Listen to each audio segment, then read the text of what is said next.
Hello and welcome back to your favorite podcast. This is Becoming Relentless and we are your hosts. I'm Eleanor McCabe and I am joined by Danielle Kissenberger and Cecilee Wesh. We're super excited to get started with you here. And we're going to talk about our experiences with eating disorders, just how our struggles with eating. Because, we've all been through it. We've all had our issues. Yeah, and I think we'll even kind of tap into maybe even some mental health issues that I don't know if anybody else has struggled with them, but I have. Yeah. Yeah, I think that this would be really good just to get personal and let everybody know what we've been through and maybe you guys can identify with these struggles as well. Yeah. And just know that you're not alone through them. There's other people struggling and there's a community within having that vulnerability and being able to talk about it with other people and share your experiences as well. Yeah. So I remember when I was going through it my first time with getting into more of an eating disorder and my struggles with that, I didn't realize that so many other people had such a distorted view on food. Literally everyone does. Part of it's because Instagram's you don't know, online it's just always just XYZ of different things to do to achieve your goal. And a lot of it's fast all day. And then other things are don't eat carbs, don't eat fats. Juice cleanse. Yes. Get skinny this way. Yeah. And it's all of it's, honestly, not all of it is right and not all of it's wrong. It has a purpose for specific people. Yeah. What was what kind of got y'all into just your mental health issues or your eating disorder issues? I think growing up, I already had a skewed view of food because, what you were saying, it wasn't so much Instagram because, when I was in high school, I feel like Instagram had just launched and nobody knew how to use it. It was, very new. Yeah. For me, it was, Tumblr. I don't know if you guys use Tumblr. Yeah, the thigh gap. Yeah. It was, if y'all know, you know. Tumblr was very... Toxic, yes. And I feel when I was in high school, so I'm kind of opposite of you. I had a very big school. My school was 3,500 students. I was in a big city. So I felt very small already. I was a small fish in a very big pond. And a way to self-soothe, I guess, or feel I was in control of things that were happening around me, I turned to food as a means of control. And so through high school, and I was getting my info from Tumblr, I would not eat lunch. I was on swim and water polo, so I was very active. I was always moving. I would have a bagel for breakfast and then not eat lunch at school and then go home and eat the dinner that my mom made. And I'd be okay, cool. We're good. I'm controlling my food that way. And I just, growing up though, I didn't realize when you're young, you just don't know. And you think that the things you're picking up online or through magazines, you're oh, I'm doing a good job. I'm controlling my food. Yeah, but 17 magazine. Yeah. They would have a bunch of stuff in there. And now that I think about it, that's messed up, y'all. Yeah. Just the media, the way that it really influences you. And looking back, I'm man, I just wish I could give my younger self a hug and be honey, eat some protein. It's gonna be okay. Yeah. Is that all you had is a bagel and then dinner? Yeah, so I would wake up at 5 a.m., go to swim practice, and I would do swim practice fasted because I thought that was going to help my weight loss or keep me skinny or something. And then first period, I'd have a bagel. And then I just wouldn't eat the whole day at school. Yeah. Or if I did eat, it would be hot Cheetos. Yeah. A little snack. Yeah, a snack. Yeah. And it was, but I didn't realize that was disordered eating. It wasn't labeled. In my mind, it was just I was trying to control my portions and control my weight. And I thought that restricting food was the best way to do that. Yeah. I feel so I want to get into yours before I share mine. But I do feel a lot of the reasons why I had digestion issues in the past year was because I just created an eating disorder within myself. And I feel if I didn't do that, if I just ate regularly and how I was eating as a kid, even though I might have gained weight or whatnot, I would have had better digestion and overall there's not as much issues. Yeah. Yeah. Right, oh, that is a great point. Yeah. But I feel my story might be a little bit different to y'all's because I think both of you struggled during high school. And in your younger formative years. And for me, growing up all through high school, I had a very healthy relationship with food. Like, I ate what I wanted. I had fun. I was like slim, thick. And like, I saw like the skinnier girls, but I never like, I was like, oh, like, I like my body. And it was kind of during that era, especially during high school, where it was like, yeah, all about the booty and like the Kim K. So like, I was like, I kind of celebrated my body and being like thicker, and I enjoyed it, and I just ate what I want. Like, I would eat like a pint of Ben and Jerry's at least like every other day in high school. Just like, I was living my life. I was having a great time. My body image was great. I truly loved everything that I was. Like through high school, which is like, I think that, yeah. But then what happened, I lived in a very small town. You guys know this. And so like the community and the people that I had around me were all like very supportive and like very uplifting. I was very fortunate to have that my entire like upbringing. But then when I went to college, everything changed. It was a big culture shock. I went to Arizona State University, from the small town to the biggest school like in the United States. That's a huge party school. And so let me tell you, it was a culture shock. Like, not only because I was kind of a big fish in a small pond back home. Like, I was like, you know, ASB president.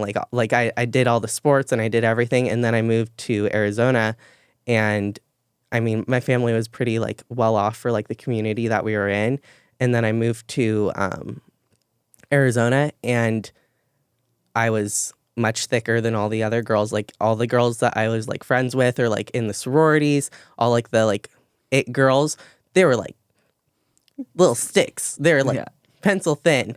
And they're also like absolutely loaded, like rich. Like, everyone was wearing like Louis Vuitton, Gucci. Like, it was very like, it was a big culture shock because it was like very much more materialistic than anything that I had ever experienced in my life. And that's when I started to be like, oh shit, I might not be the shit. Like a slap in the face. Yeah. And so a lot of my issues started like up through college, because I started to question, or I've started to tie self-worth and like things to validate myself through how I looked, and then also like what I had, instead of like who I was internally. And that was so skewed. And I think that it has to like, environment is everything, right? And so that environment basically created what happened here. And so I remember like my freshman year of college, I started to restrict food, like, but it was really bad. And I wasn't seeing any results or progress from it either, let me tell you. Because like, I wouldn't eat all day, but then I'd have like a really big meal at the end of the day, like with my friends or something. And I was partying a lot. And so I was drinking a lot. And, you know, like the late night drunkies, like where you go out and you eat. And so like, that just made it worse. I put on more weight. And my body was stressed out. Like, you can see when your body is stressed. And so you hold on to so much more inflammation and water and just everything. But then it was my my last year of college where I got into fitness, where that kind of, like, I'm so happy that I did it, but that's when it really sent it over the edge, where I truly developed a true eating disorder, where I was restricting. I was eating like 600 calories a day, if even, doing 2 hours of cardio, training once to twice a day, plus getting steps up the wazoo, because I was walking around campus. Like, it's a huge campus. So like, I dropped weight like that, because I was like not partying at that time. I was like, I'm done partying, because I'd had too many bad experiences, because I wouldn't eat all day, and then I go and I black out drunk, and you know, you don't have any food in your body that like, hits so you harder. It hits you way harder. Yeah. So like, I had given that up. I got into that, and then I started restricting. And then after I graduated from college, I moved back home. I started to be in like a positive environment again. And like, I think something that really made me want to continue to like get skinnier and skinnier, and I kept slashing my food and my calories, was the fact that I was getting so much validation from it, from the people around me in Arizona, where it was like, girl, you're looking so good. What are you doing? Like, I want to do that. I need to do that. Like, I want, like, and I think that validation made it worse and worse, because you just want to see more and more, and you want to, like, you want more. So once I shifted to like the environment where it was more positive, that was great, because I started eating normally again. I toned down on how often I was going to the gym. I was like just going to the gym once a day, like doing cardio sometimes, like had a much more like stable relationship with like everything. But the thing is then I started to put weight back on, because obviously when you go from eating absolutely nothing to just kind of eating whatever you want and you don't really like properly reverse out of it, you're going to put on some more body fat and some more weight. And then I started to get uncomfortable.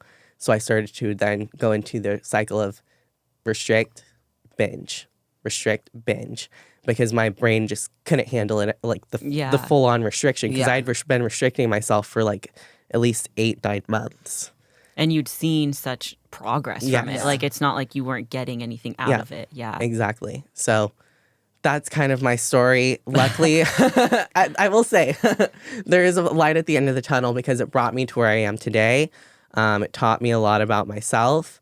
And actually, you know, getting into bodybuilding, I hate to like say this, and I don't want other people to do it because of this, but bodybuilding is what like saved me from like continuing down that path. Like when I found Justin, I had worked on myself a little bit. It wasn't nearly as bad, but I secretly, like I hadn't admitted it to myself. And it actually wasn't like years down the road when I started coaching that I was like, oh shit, I had an eating disorder. Like I was really fucked up. Like I didn't know at the time.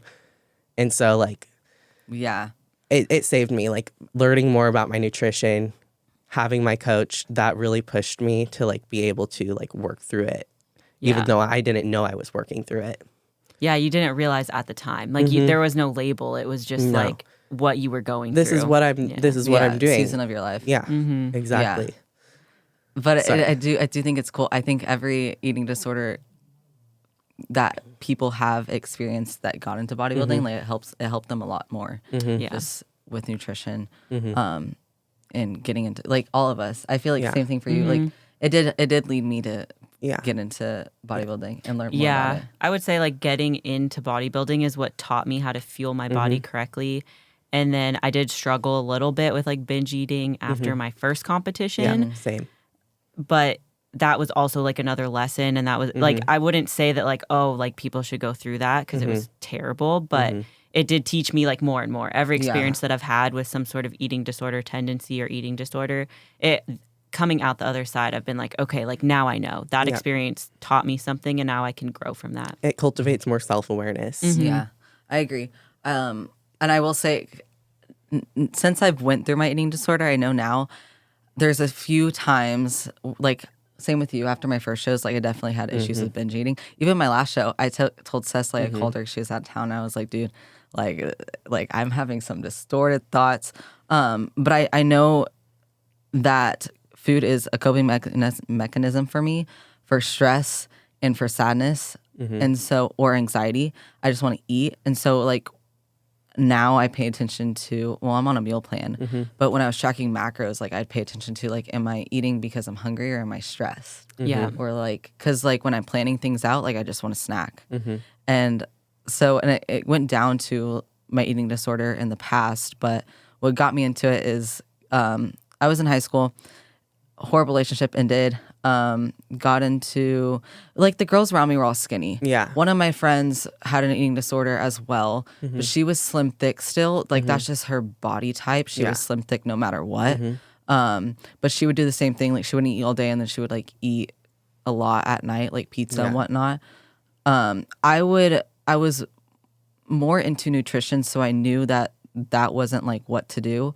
I would eat throughout the day, but I'd eat, like, lettuce and, like, meat. Yeah. But like not enough to basically trace carb, trace fats, all protein. Yeah. You're on prep diet. Yeah. Well, and then I would count my calories. 2 weeks and but that's when you're pushing. You know? Like not everyone has to do that. I want to assure everyone, not everyone has to do that. It was bad though. I remember my first episode with binge eating. I remember I was in the kitchen. My parents were asleep, obviously, and I ate 8 granola bars, and they, like, I don't know. We had healthy snacks in the house, but like, when you're starving yourself, granola bars are like it. And then I had, you know, those Ritz crackers with like the peanut butter. I had like 2 packets of the 6. And then we had pie crust, and it wasn't like made, it was like do it yourself. So it was like graham crackers, and I was just eating that. And honestly, like it was just little things like that. And I would just sit there and eat. And then I'd like feel guilty the next day. And it was it was just like, it's the yo-yo dieting and it's a pattern. And I remember, I don't know. So I wish someone would have asked me when I was going through my eating disorder, because I like obviously you looked at my body and you could tell like this girl, like she has an issue with food. And I wish someone had asked me if I like had an eating disorder or if I knew I did, because my parents knew, and they would tell me like, this isn't going to make you fat, because I would ask them all the time, if I eat this, like, am I going to get fat from it? But no one ever asked me, do you know you had an eating disorder? Yeah. And so I think that would have like, I wonder what I would have said back. It would have been like a wake up call. Yeah. My biggest wake up call was, so I got my hair done and I was wearing this shirt that like, obviously it's like this, you can see it's like spaghetti strap. My mom was taking pictures of me outside because I wanted to post it. And she started crying because she said I looked sick. And I got pissed off at her because like I knew I was sick, but I was like, there's nothing you can do about it. That's so funny. Yeah. Like I have an exact. My mom came to visit me in Arizona after I'd lost all that weight. She got out. I picked her up from the airport. I got out of the car to give her a hug, and she just started bawling. Yeah. Because she was like, you're not the same person. Yeah. Yeah. Yeah. And it's like you aren't. You just you don't see it. Yeah. Yeah. Like even though you're skinny and like you don't look good in other people's eyes, like you look good to yourself, and all you can focus on is like how much less can I eat? What can I do to like distract myself? But then I got a trainer at Lifetime, nutritionist, which they put me on a meal plan, but I was like I didn't follow it because I knew at that point I could eat more and it would help me, so I was doing it on my own. But it was nice to have someone there to like just support you. Someone different than my parents, because I didn't have any friends. Yeah, and it's different. Like family is very different than like someone from the outside. Yeah, for sure. Would you say that's what helped you guys most? Was it like your mom saying something, or was it somebody else from the outside, like being like, "Hey, outside, somebody from the outside"? Yeah. So I was similar to her. So people would ask me like, "What are you doing?" Because I want to lose weight, XYZ, but they didn't want to look like me. They just want to lose weight because I was too skinny. I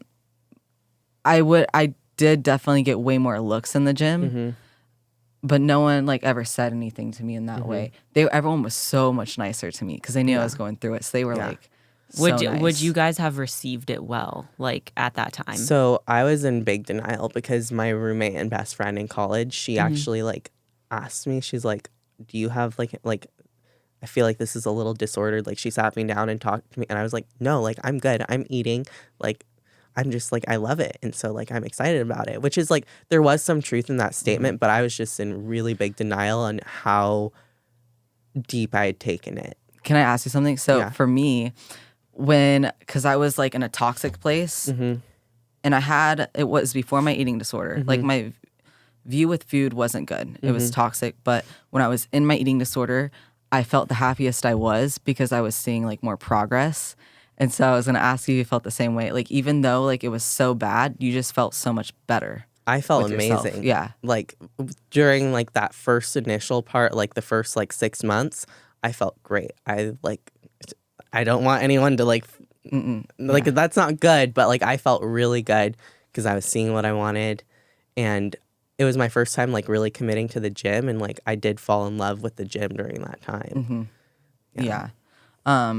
But it does lead you to the binge eating process. That's why that's why we're talking about it. Like that extreme restriction, you can only do that for so long until you start seeing the binging. And I feel sorry. No, you go ahead. I feel like it would be really interesting, and I'm sure like we're gonna bring Kelly on to talk more about like eating disorders and like her thoughts on that, and like ways that she recommends like people process them, because we're not experts. Like we're just sharing our stories. But it would be interesting to know like the percentage rate, and I'm sure it's like very close to 100%, where people that struggle with extreme restriction, I'm guessing that after time they then struggle with binging. I think the two coincide a lot on top of bulimia. And I don't know like if you guys have ever gone through bulimia. So I tried so many times to, but I swear nothing will come out of this throat ever. Yeah. Yeah, no, definitely. It was in college actually, because I went through like a really bad breakup. And in college, my relationship with food was like somewhat better because I had discovered macros. Yeah. So freshman year, I was like counting macros and I was very healthy. Like it was like, I feel like I was coming out of that disordered relationship with food. And then I had that really bad breakup, and sophomore year, like after that, everything kind of tumbled. Like I started restricting heavily again. And I remember my roommates, same thing. They sat me down and they were like, they actually gave me an ultimatum. They're like, you either need to go to therapy and like take care of this because we can see that it's like getting really bad, or we're going to call your mom. Yeah. Because like at that point I wasn't talking to my family. Like I had isolated myself. And so they're like, we're going to tell your mom and she's going to come out here. And like, I didn't want that. So I went to therapy, but I did struggle with, I would binge and purge like every day. And it was like jars of peanut butter. And then immediately I literally did the exact same thing. It was, and then I would tell myself like, okay, I'm not going to keep it in the house. But then if my roommates had it and it was like in their food cupboard, but I knew it was there, they'd go to bed, I'd go to their cupboards. And then I'd go to the grocery store at 3 a.m. and replace their jars after I'd eaten it. I would go to the grocery store and I would go like at like 2 a.m. because the Walmart in my hometown was like 24 hours open. And I would go and I would stack up my grocery cart full of food.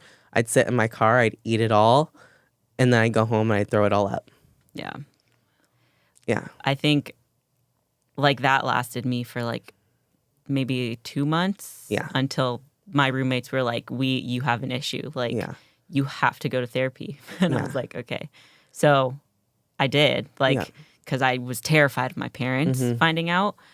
And I think having that external, like you guys were saying, having someone from the outside, my roommates, like just be like, listen, like you have to take care of this. It's not right. Like something's wrong. Yeah. I was like, oh shit. Okay, you're right. Like I knew, but I didn't want to deal with it. Yeah. But going to therapy like helped a ton. Yeah. And I joined like a support group. So I had like individual therapy and then group therapy. Yeah. And then I just really think that having both of those, so I had my therapist and then I had my group. And like the thing with the group was that the rule was you couldn't talk to each other outside of that room. So I'd see them like in the library or I'd see them like around campus. We couldn't acknowledge each other, but then like in the therapy room, like we almost all just became friends and we had that almost support. So then when we would see each other at the library, it would kind of be like, hey. Yeah, like it. Yeah. And so I almost built like another layer of support, which was really helpful during that time. Could y'all say like hi to each other? Yeah. Are you just gonna talk about? Okay. Okay. Yeah. And I love that you like you went and you did that and you did the therapy and it like the fact that you had like that roommate support system like call you out on that and you received it is a really big deal. I to this day I don't, because I was living with my parents in my small town. All of my friends had moved away, so I was very isolated during this period of my life too. So I didn't really have like, I had friends, but like it was all like text messaging. So like they didn't see me or know what I was going through. I lived like in the basement of my parents' house. So you had like your own space. So I had my own space. To this day, they don't know like anything. Like I'm sure that my mom figured that like there was something going on, but she never brought it up. So like to this day, I've never actually like had a conversation with them where it's like, yeah, I was going through this and I did this. Your mom would cry. She would. And because my mom like struggled with like anorexia in her like younger years too. So I know that she would be like really upset to like know that, to like have that validated. But I think for me, what brought me to like stop is I would just remember I felt so sick and I started to get extremely depressed. And I was just like, I'm so tired of feeling this way. And I know that I wish that I had a support system. I wish I would have like gone to therapy. It probably would have resolved a little bit sooner and healthier. But like, I had to like, one day I was just like, I'm tired of this. I'm tired. And if I like get sick of being like so sick. Yeah. And if I keep doing this, like I will not recover. So I don't know. One day, I can't remember the day, but I woke up one day and I was like, I'm done. Yeah. It's crazy because like there's so many times where you're like, this is the last one. Yeah. But you know it's not. And that's the thing. Like there was obvious like there are relapses obviously because I think that anytime you've had a disorder, like to this day I think we still all struggle with our eating disorders. Like we still have disordered thoughts. I want to talk about but that. It's more so like we have more self-awareness on how to like move those thoughts around to a more productive place now. Yeah. But I think that we still all to this day, like I feel like when you have an eating disorder, it has to constantly be worked on. I agree. Yeah, because it's been like what? It's been like 2 years or more. I think it's been like 4 years. 4 years. 4 years. Yeah. And like I haven't had like a binging episode like that where it's like yo-yo dieting and whatnot. Yeah. But I recognize so many times where I'm like, it's easy to just be like, I can choose to do more. Yeah. And like eat more. Yeah. And like I can like so easily just go back to that place of just binge eating. Mm-hmm. But it's like, so like I agree. It's always something you always think about and like work on. Mm-hmm. And like, especially coming out of prep or just different times like that, you'll feel those urges and thoughts of like one time, you know? Yeah. And it's even on small things. It doesn't have to be on like pizza or whatnot. It could be on like whole bag of rice cakes. Yeah. And this, like you track them all so it hits your macros, but that's you binge eating and you know it because it's mostly your thought process. It's whatever's on your mental, head. It's the intent in going into eating all that food. Is it because like you're out with your friends and like it's just like it's okay? Or is the intent that you're binge eating right now even though you hit your macros? Yeah, I would agree. It's like what led you to that. And like I definitely still think so. Like when I'm going through a prep, it's like that the stage day, and I know that it's not supposed to be this way, but like knowing that I'm gonna get on stage, it almost like holds me extra accountable. It's like really post show that I struggle a ton. Part. Yeah. And it's that same thing because it's like, well, I've been dieting and lean for this long, like one day or one instance isn't gonna mess all that up. But like it's like when you open that door, even it's a snowball effect. I feel because like once you open that door a little bit, it just starts. It keeps going, and it's like you like every time you do it, you have to tell yourself like you convince yourself this is the last time, but the next day you have to work on it again, making sure that you don't go back. So it's every day like you're working on it. But I will say the hardest thing. So every post show I've had. Not a binging episode, but I've had to work on it for like months long, and just not. My relationship with food sucks every time. I haven't followed reverse. I haven't gone off in a way that's like, oh, she rebounded, but I haven't followed reverse like to a T. Last time I just went to intuitive eating, which was because like I couldn't. I was so the mindset, like yeah. Well, it was my mood. My mood throughout the day sucked because I didn't want to hit a plan when I was like, I could just have this instead. And so like I was just in a funk mentally for a long time. Yeah. I think post show like people's relationship with food, like no matter who you are, whether you've struggled with eating disordered or thoughts or not, like post show is just the hardest. It is mentally. That's my goal this time, and I think because I'm in the best mental spot, and I have y'all that like I can do this, and it's easy. Like we can all do it. Yeah, it's just a choice, that you make within the day. But it's also I think the reverse. What our job as a coach is to understand the athlete. So making the reverse achievable for the athlete is the best approach. Not something that like you have to hit this every day for the next 8 weeks and then you're going to be in a better place. Like you have to make it work for them so they don't have binging thoughts throughout the process of reversing. Yeah. Yeah. I've kind of found that like educating helps. Like even with myself, just knowing the processes that I'm disturbing, what I could potentially be doing like health-wise and longevity-wise by engaging in like binging behavior. Yeah. That kind of helps as well because I'm like, okay, like my family has a history of diabetes. Like my mom has cancer. So like genetically, I might be predisposed to certain diseases that I just like, I don't want to have those. Yeah. And if I binge eat, like that might sound extreme, but like it's what works for me, because I'm like, well, if I binge eat and my digestion's off and the toxicity builds up in my body after this long prep where toxicity's already high because of other things, like it's a snowball effect. And so I've found that like just telling myself, hey, like you're doing this so you don't get cancer. Like you're not going to binge eat today because you don't, like, I don't want cancer. Like that, it sounds extreme, but that is truly what helps me just be like, okay, like That's really good. you know, like that's the long-term goal. The longevity of my health is what kind of holds me accountable. And like, I'm not perfect. Same thing. I have never like nailed a reverse to the T, but I have become like better and better each time. Yeah. And that's all you can really ask of yourself, is just to be better. I do something similar. It's not as much as cancer, but I wrote on I have this like thing by my mirror, and it says like, what would Pro D do? So like, I know when I'm a pro, like I'm not gonna let myself do or think certain ways or do things that like an amateur me would do. And it's like, well, if I want to achieve, I'm already that person, so I have to act like her now. So just like things like that definitely help. Yeah. I like that. Yeah. I haven't had to reverse in a while, guys. So, but so that's something I admire of you, though, is like your relationship with food. Even though like it's definitely like there's time, our hunger is vastly different. Yes. But part of that's because for post show, like my mind, it's mental hunger. It's not like physical. Being around you and watching the way that you look at food and the way that you eat, like I told you this many times. There's so many times where I'm like, what would Cess do right now? Because it's like, D wants to eat this. Yeah. D doesn't need to eat this.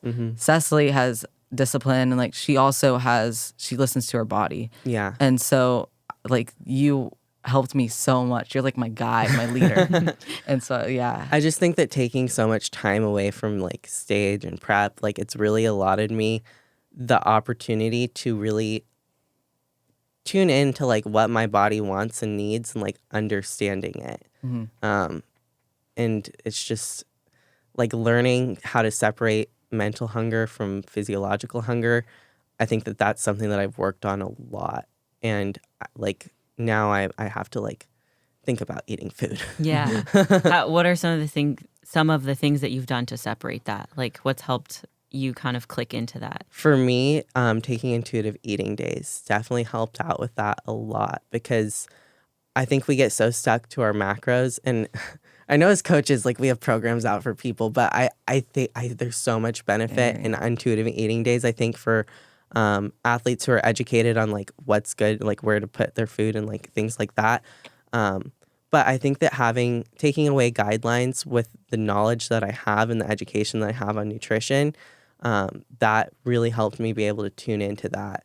And just, I just kind of took, it's hard to say exactly what I did. It's just like I try not to think about food. I just go about my day, and if food is part of it. So one thing I noticed too, when I'm super food focused, it takes so much energy to be food focused that my work like it's suffered from it. And it's like, dude, you're way, like when I talk to myself, like you have too many high goals, like you're way too busy to be focused on your next meal or like what you're eating. But I will say intuitive eating, I love that approach because, and especially in an off season, after the reverse, like instead of, even now, like I'm glad I'm on meal plan, because when I was tracking macros getting into a prep, I'm like, it's kind of annoying.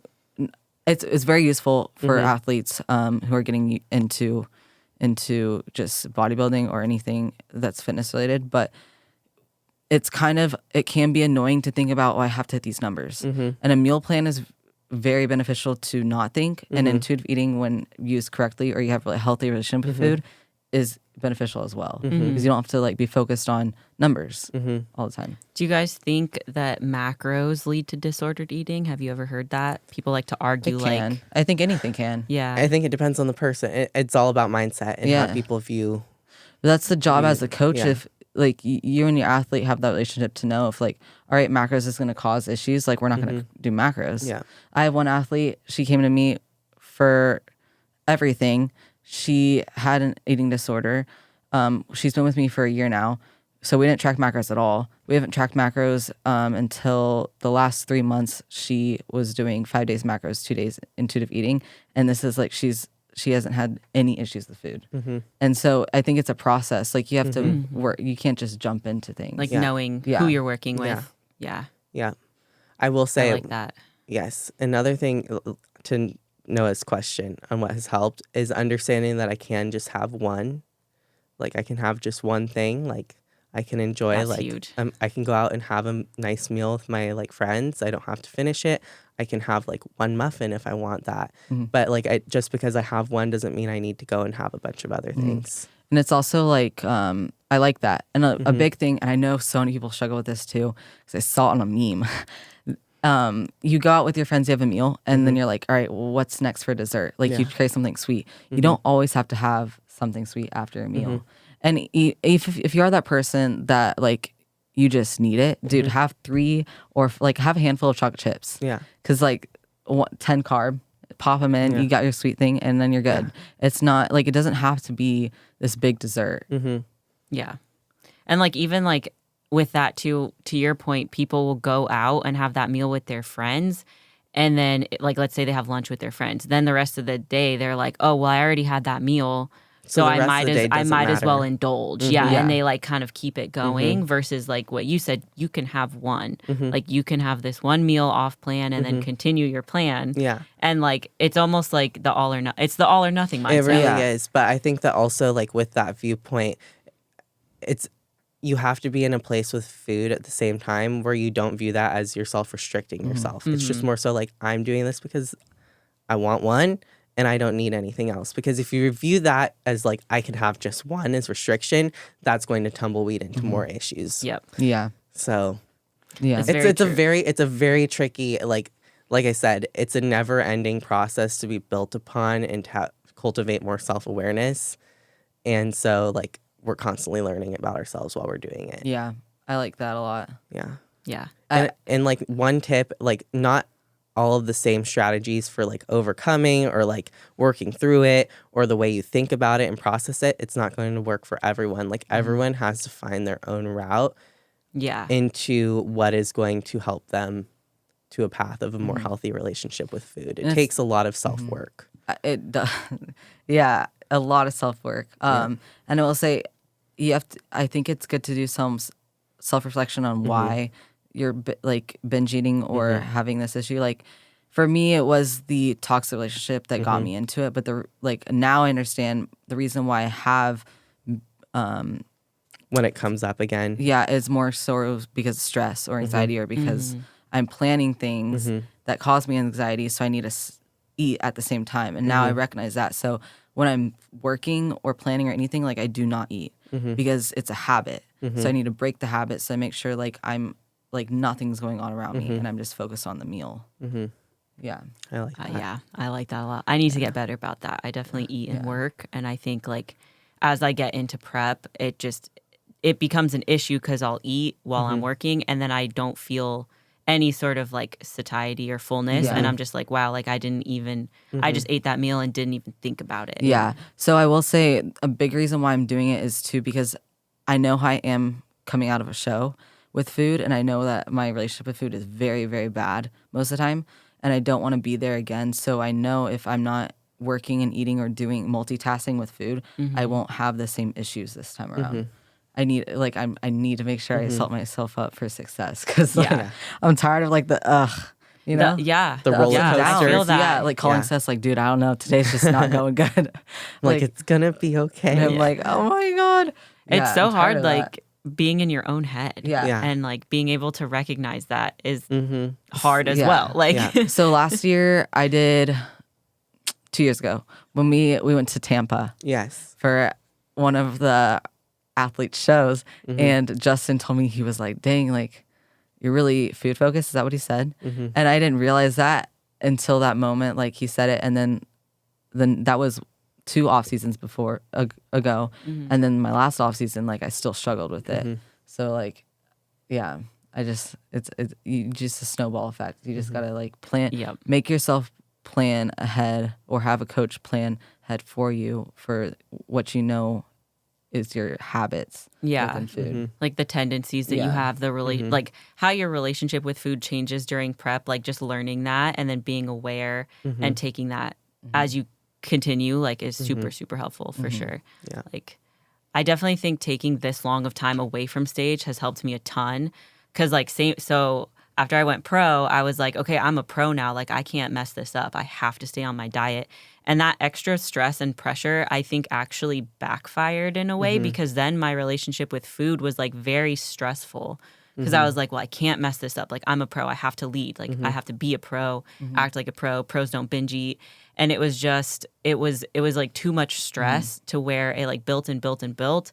And then if I did have an episode where like I absolutely did, like I have like 20 stacked cookies in my freezer, like I would eat the cookies and then I would be like, oh my gosh, like I'm not a real pro. Like I just like binged on cookies. And it just that internal mental stress, like especially around food, was just like so not helpful. And like being able to communicate with Justin and be like, I think I need like a free meal or I need like intuitive eating. Like I need that flexibility so that I don't feel so much pressure to be like quote unquote perfect. Yeah. Like just learning that about myself though was huge. Cause like previously I didn't know that. Like I didn't do preps as long as the one that I lasted. Like that was like an 8-month-long prep. Yeah, and it's like, long. It's that kind of thing, just like mentally with just it's rough. Yeah. And I will say, like, before probably like 2 years ago, when I was like really an amateur, like just getting into competing, and I looked up to all the pros and Olympians, I was like, oh, like they're so perfect. Like they don't deal with anything. How is their mindset towards food so good?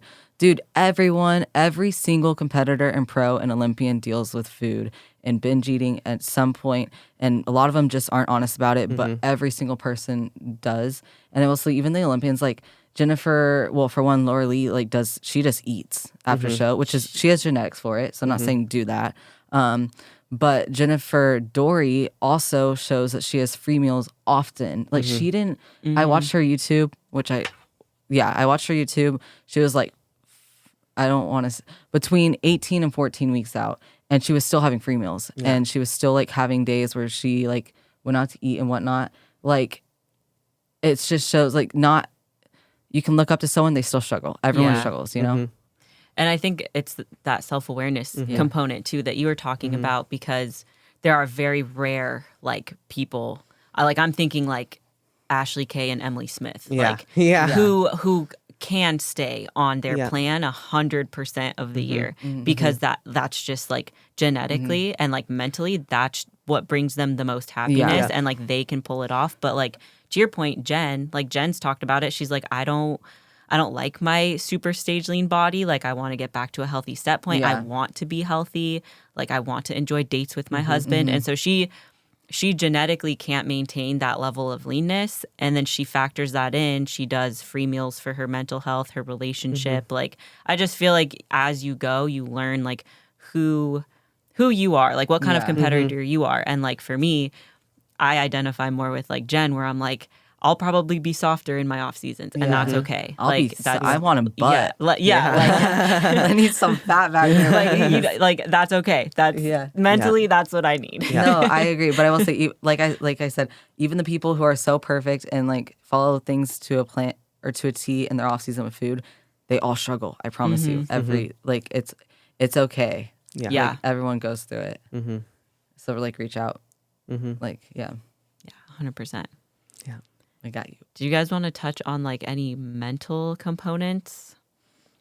We touched on a lot of like our struggle. We touched on like a lot of our relationship with food. Like on the mental side, have you guys struggled with like anxiety or depression from that like eating or just in general? Yeah. Oh, I want Cec to go first because she's been through it a lot more this past So I would definitely say that unaware, I was not self-aware, but I have definitely struggled with both like depression and anxiety. Even more recently, there was a time where my anxiety was extremely high at the same time that I felt extremely depressed. And it was to the point where it's like, I don't want to get up out of bed. I want to lay in bed all day. I don't want to talk to anyone. But at the same time, I also still would go out of my way to like go and do things and act like I was fine. And it wasn't until like I was in the cycle of like just feeling horrible. Like like when I was around my people, I felt fine. But like when I was alone, I literally was just like, I don't want to do anything and I don't want to see anything. I want to sleep all day. Yeah. And so it just kept snowballing, and it never got to the point where I was like, I don't want to be here anymore. I think there were some intrusive thoughts of like, I don't want to be here anymore, but never to the point where I was like, I don't want to be here anymore. Like, does that make sense? Yeah. Like, Makes sense, like it was just like more so like, oh, I wonder if I drove my car into this brick wall right now, what would happen? Sorry, guys, I shouldn't be laughing because it's not funny, but this is how I cope. She laughs with anything that she's sad or mad or anything. She just laughs. I know. Yeah, but is that part of having dark humor? Because you're like a dark humored person. I think it's a defense mechanism. It's a defense mechanism. Okay. Yeah, it's definitely like a way that I cope. Yeah, It's for a coping sure. mechanism. Yeah. Yeah. It makes me feel like it's not as serious as it is. So I try to lighten the load. And I'm over here, I mean, like, I definitely bawling. don't think that like you're alone there though either. Yeah. Like Yeah, no, not when at I'm all. in like my moods, like I've definitely just been like, what if I just Yeah. turn the wheel? But like Yeah. it's like those thoughts, and then as soon as you have it, you're like, okay, something like You're I'm like, not. oh, I'm wait. like, I'm, maybe I'm not okay. Yeah. And actually, I remember there was a time in college when I had a lot of those thoughts, but I never really thought anything of them. And it wasn't until like this time around that I was struggling with that I was like, oh, this isn't okay. And so I believe I talked to Danielle about it a little bit. And I think that by opening up, it really helped me like yeah. resolve a lot of things. I'm always here for you. Yes, I know. Sometimes just like saying it out loud to another Yes. person like takes a layer of that heaviness off of it. Yeah. I do agree with that. Yeah. Yeah. Yeah. Put all the layers on me, dude.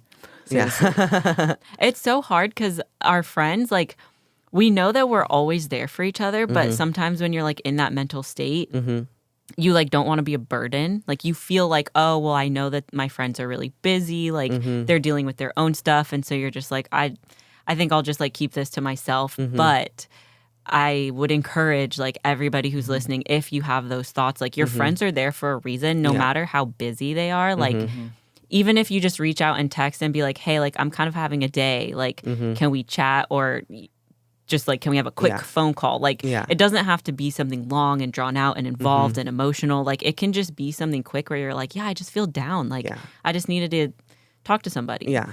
Like your friends are Yeah, no, I more agree. than likely are going to be so like willing and like almost happy to help. Like that's what your friends are there for. Yeah. Yeah. Like I know we'll all do this for each other. Like we can be our busiest day and like Yeah. drop the world. We'll for drop each other. Oh everything. yeah, Yeah. yeah. Yeah. Yeah. And I love too, like, so I actually had this happen to me a couple weeks ago. I had a friend reach out and she was like, hey, like, what's your mental space like right now? And I was like, oh, I'm good. I'm chilling. I'm just working. And she was like, okay, cool. Do you mind if I just call for a sec? And I was like, yeah. And then when I picked up the phone, she's like, okay, like, I don't want to unload on you, but I'm feeling like very stressed right now. Can I vent? Like, are you, and she kept asking, like, are you in a good space for that? Yeah. So she was making sure that I was good, but I was like, girl, like, I'm good. Like, unload it. I like and that, so just though. kind of like, not immediately like dumping on somebody, Yeah. but almost like prefacing it like, hey, where's Yeah. your mental space right now? Like, do you have room to talk? To take this on. Yeah. Yeah. Because like if your friend is busy, like I've had that before where it's like, I'm going into a meeting, like, can this wait an hour? Like Yeah. I can't handle it now, but Yeah. like, and just being able to, I think that's communication mostly, but I think it's helpful for people to realize like, hey, you can reach out and just be like, hey, friend, do you have like the mental space to handle this? Yeah. Because if they're in a good space, they can help you. If they're not, like, you two might like spiral together, and like that's obviously exactly. not what anybody wants. Yes. Just one big sad party. Sorry. We used to This is joke the about humor that. again. Remember at the Bexley, like we weren't like sad. It was just we used to like just sit at home and joke. Yeah. And I think that there's a lot of times where you're like depressed or you're struggling really bad with anxiety, and it's to the point where you don't even realize that you're struggling with it so bad. Yeah. And it could be anxiety from not even being busy, just being so like lost in life or like feeling like you have no purpose that you just have anxiety from feeling like you have no purpose. And that's definitely where mine will stem from. Yeah. The pressure with put on yourself. Mm-hmm. Yeah, absolutely. And like just recognizing that I think is huge because sometimes I don't realize it until after. Like I come out of it and I'm then you're like, wait, whoa. I was like, wow, I was like really high functioning depressed last week. That's crazy. Yeah. Yeah. Like I'm like, next wow. week, Yeah, It's like funny I'm 'cause, like, damn. every week I think you're like, you go into the week and you're like, I wonder what this week is going to be like. You can tell by the mental space you have. Yeah. And I want to say something that really helped me come out of like my deep dark space this last time. And it actually like I think it's helping me stay out of it as well. As we talked about this on a prior podcast, but that time alone in silence, like having my silent times where I just reflect on my thoughts, it has made me so much more self-aware of how I'm feeling. It's connected me to who I am. And so I can process my feelings and like what I'm going through, because I struggle with vulnerability a lot. I struggle with, opening up and addressing like feelings that I have. Like I always just want to be the person where everything's good. Like I'm good. And I try to like, and I think that there is some like good in being like speaking that out loud and like, trying to manifest that for yourself. But it's not okay if you're trying to hide something behind it and you aren't processing that. And it's really funny because I actually kind of caught myself today doing that with a conversation with Danielle as we were driving over here. She's like, so how have you been? And I was like, I'm good. I'm great. Like everything's like, I was like all happy and cheery. And then I was like, wait, actually all of this is happening right now and I need to talk about it. And so that was like really cool because I think normally I would have just been like, yeah, everything's fine. Like I'm good. Like I'm happy. Like, yeah. But I was able to open up a little bit more this and time I really want to hear about everything. Yeah. Like, That's it's the huge. freaking Yeah. smallest thing. Like, you got your coffee order wrong and, like, you're pissed off. Like, dude, tell me. That's huge. And like you said like, oh, I struggle with like vulnerability or being open, but I feel like every time we like get into this podcast and we've had more of like the vulnerable topics come up, you've been able to open more of that door into yourself, and it's really cool. I think that this podcast is actually helping me a lot. Like I know like our goal is to help other people, but like it is like it's changing me and like my thought process just doing it with you guys and being able to like have this safe space to like talk, but also knowing that like what I'm sharing and if I can become more vulnerable, I can help other people through that. And I think that that's what's really helping me like open up. Yeah. I think it's teaching. I think it helps. Like, I agree. You've changed so much, dude. It's like, I mean, it's incredible. But I agree. Like, it's helping us in our own unique ways. Yeah. Like, remember that one time y'all asked it was our podcast, S&D time. And you asked, I told you that I'm more selfish than not. I feel like I'm way less selfish than I used to be. And like, I have way less moods. I used to go through a lot of moods. Yeah, no, your mood has been like very elevated. Why did I go since through that so many podcast. moods? I was, dude. like more stable. You feel like It was weird. it's not as I used to be like, she didn't count. Every day was a different mood. And it wasn't like 5 different moods. It was either good or bad. Yeah. That's weird. Yeah. And I hated being there though. Because I hated it because I wanted to be like in a good place for you. Yeah. Because you do you do so much for me. And it was like, man, yeah. And then there were times like I'd go to coffee with y'all and I'd be in a mood for no reason. I hated that shit. It would eat at me all day long. Like, D, why were you in a mood? Why are you in a mood? I'd ask myself all day long. I don't know why though. Because I've been in a really good space right now. Yeah. I like that a lot. Like you've kind of figured out. I feel like you've taken better care of like yourself, like learning who you are and what you want to be, and like you've taken time to like be alone. Like you talk about like going on walks, going through the city. Like I see you on Instagram doing your shuffling. Yeah, I freaking love that. But like you're taking time for yourself to like recharge, and like I feel like you're just very in tune with yourself. So instead of being so up and down with your mood, you're now able to like more aligned. Yeah. I do feel more aligned. My anxiety is way less than it was. Yeah. Yeah, that's a big thing. When my anxiety is high, that's why. Yeah. That's probably what it is. Because I hate being in those moods. Yeah. Yeah. But it's easy to like get stuck there. It is. Like, so yesterday I was actually in like a down place and I was getting mad at myself for it because like I was like, I want to show up. Like it's the first Monday of the month. Like I want to show up and be big and like be myself. But I was just like, I just don't feel like myself. Like I'm like sad. Like I was like, I just want to be sad. So I like was able to recognize that, and I just like honestly stayed off social media like pretty much all day. I was like, I can't like. I don't want to extend myself to others if I'm not like in a good place. And then by the end of the day, I was like, okay, like I'm feeling better, and I think tomorrow will be a better day. Yeah. So it was like, I feel like I'm kind of getting there, like with my anxiety and stuff, like being able to communicate like with you guys, like, hey, my anxiety's like really bad with this. And like just being able to like safely say that and not fear any repercussion. And then like also being able to like safely like step away from social media and not feel like my business is going to fall down. Like it's been very refreshing and like very helpful. But I definitely feel that like the moods, like you just don't want to be in a bad mood. Yeah.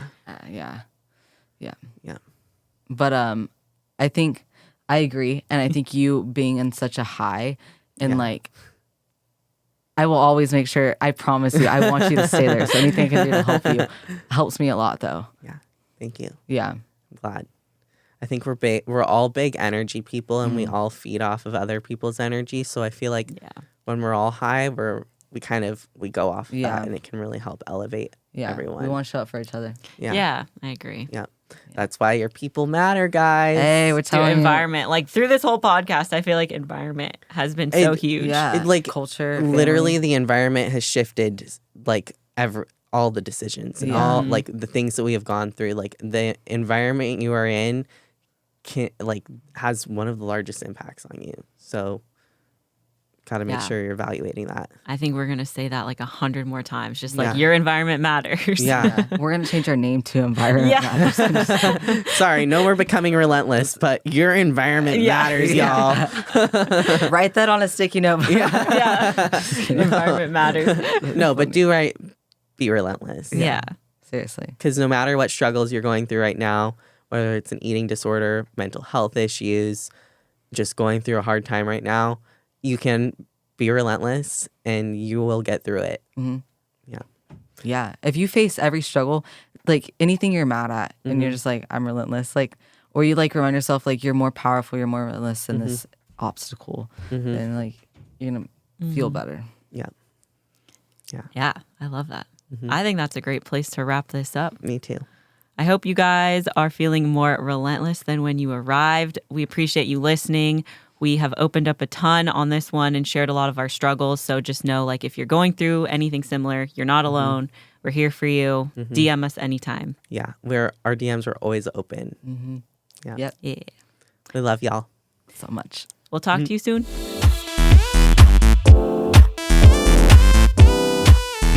I hope y'all really enjoyed the podcast today, leaving it feeling more relentless than ever. But we have a few things that we would love to ask of you, so I'm going to give this over to Noah.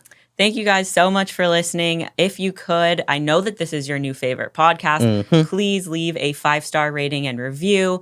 Leave any comments and questions below. And make sure that you're sharing across social media so that all of your friends get to listen to the greatest podcast on earth. And if you have any questions about any topics that we talk about or anything at all, fitness, competing related, anything, we'll hit you back up, Instagram or in the podcast under, if the comment box is there, then we will definitely answer your questions and help you out as best as we can. Absolutely. So leave those 5-star reviews. Let us know, and we'll talk to y'all again soon. Have a relentless day. Bye.